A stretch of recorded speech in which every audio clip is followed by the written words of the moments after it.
welcome. I'm Bonnie Graves, continuing my exploration of the Edna Valley and this wonderful wine-producing region, which is right next door to Pismo Beach.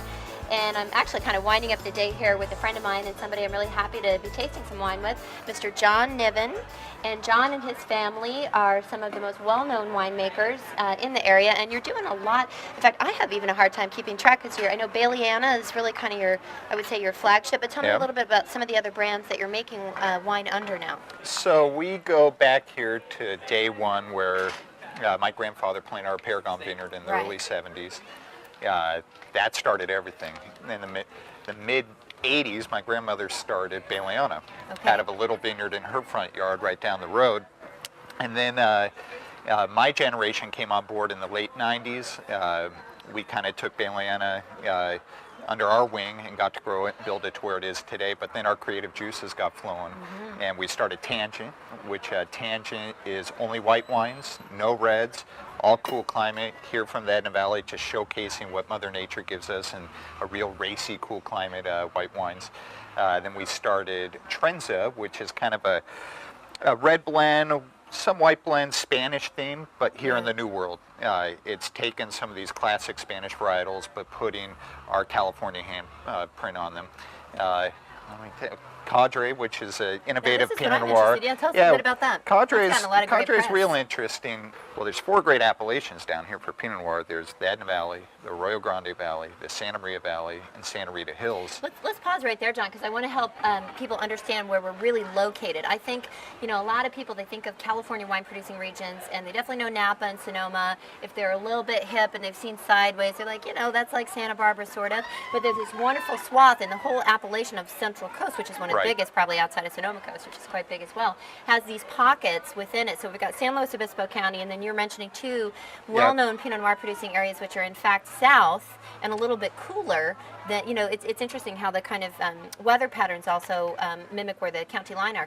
So when you're blending across those divisions, how do you go about, I mean, just buy the grapes, or how do you label it, or how does that impact? Cadre, the vision was go to each of those 4 little pockets, those appellations, source fruit from the pioneers of those appellations, the pioneering vineyards of those appellations, and typically a winery would do separate bottlings of those 4 wines, but we blended those 4 almost equal parts into one wine.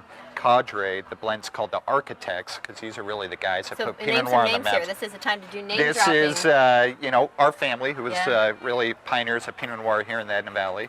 The Letitia Vineyard, which is original Maison Dutz planting in the Arroyo Grande Valley.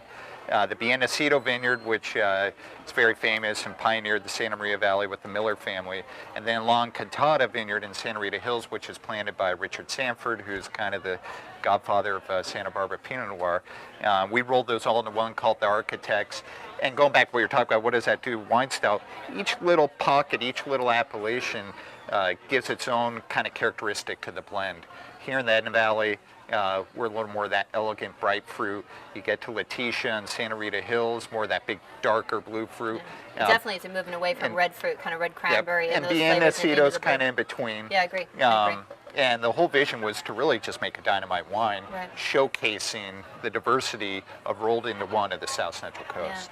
John and I were talking earlier about it's still kind of the Wild West in this area, which I like. And one of, you know, whether it's blending across different regions and having the courage to do that in a single bottle, and also the willingness, the lack of ego. You mentioned Richard Sanford, one of the most loving, humble people. There's a reason why he's been so inspirational to so many other winemakers. Another thing that's a little bit unusual, we're talking Wild West, the wine that's in this glass. Yeah. Let's talk about this, because this is going to be the one that I have to drink. I think it's so cool. So the last part of our portfolio that we didn't talk about is Zocker. It's like soccer, but with the Z. Zocker. Zocker in Austrian and German means a gambler. And there's a grape varietal grown in Austria called Gruner Veltliner. It's kind of the Chardonnay of Austria. And there's very little grown in California. And we put just about 13 acres in the ground. Which puts you, I think, at the head of the pack. I'm telling you, if anybody else has 13 acres of GV There's definitely not much Gruner in the ground. Mm-hmm. And we put in here and took a bit of a gamble, hence the Zocker. And what we have is our 2011, which is our 3rd vintage, which has just been dynamite. It's good. You know, it's important to us. We play with these varietals like Albarino, Grenache Blanc, Gruner Veltliner, that it's got to taste like the stuff from their homeland. And we're really proud of what we're doing with these varietals, specifically the Albarino and Gruner. Your Albarino, it I remember, I was smells super and impressed looks by, yeah. and tastes like the real stuff.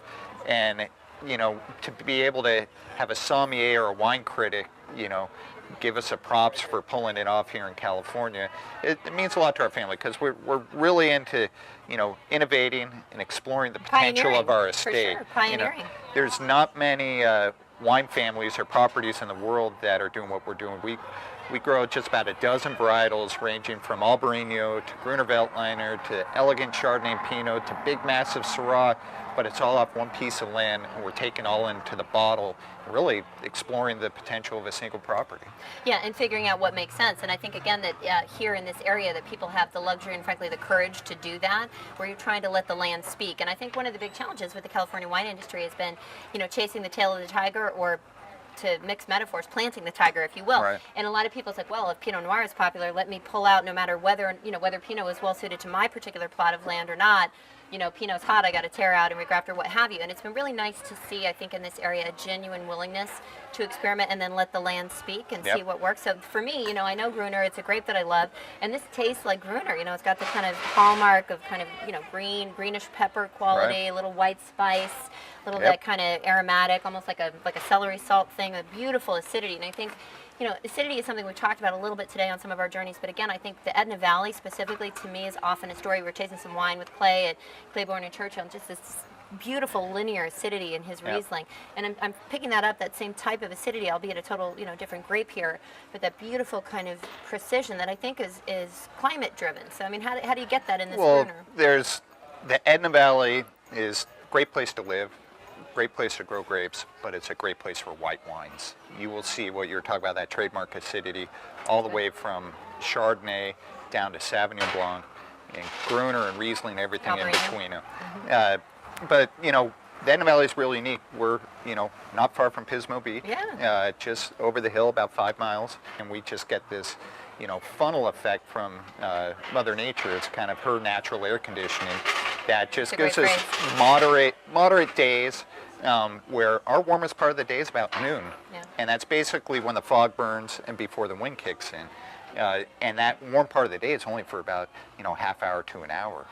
That cool climate just gives us a very slow, cool growing season that we're able to get ripe fruit, but keep that acidity. The real thing that I think marks the Etna Valley, outside of amazing wine and the acidity and some of the things we're discussing, is also the broader sort of tourism opportunities, frankly. It's an amazing part of California. We're about halfway between LA and San Francisco, and it has a non-pretentious, frankly, wine community around it. So when I travel and talk about our wines, maybe in a blizzard in Manhattan, and to be able to say, well, you could come visit us and be surfing on a white sand beach in Pismo and jump in your car and within 10 minutes be tasting out of our barrels, people just go like, you're killing me. But there's so much to offer. I mean, we have lakes, hiking, mountain biking, the whole coastal scene. I mean, this is really, in my mind, where this Southern California beach scene starts. One of the taglines for Pismo is, classic California, the sort of longboards on the back of the wagon and all that great culture and movies that kind of immortalize that. The difference is there's good wine here. We're not pretentious. Our neighbors aren't people. pretentious. It's come here, taste some wine, throw some bocce balls, hang out on a lawn, maybe experience some varietals you've never tasted before. It's what the Central Coast is. Why would you want to leave? I can see why. John and his family is, I think, a testament to deep-rooted businesses. They're not people that are just kind of coming in and planting a vanity vineyard. These are family-based businesses where the family of generation after generation is really investing in the community and giving something back to the community as well. So stick around. We'll see what your kids make with wine. What grapes are they going to grow? Oh, geez. Could be crazy. We'll see what they come up with. Well, thank you so much, Thank John. you. Been tasting some wine with John Niven. We're here at the Baileyana Tasting Room in beautiful Etna Valley, just outside Pismo Beach. And this is the one I'm not going to spit. Cheers. Cheers. That's good.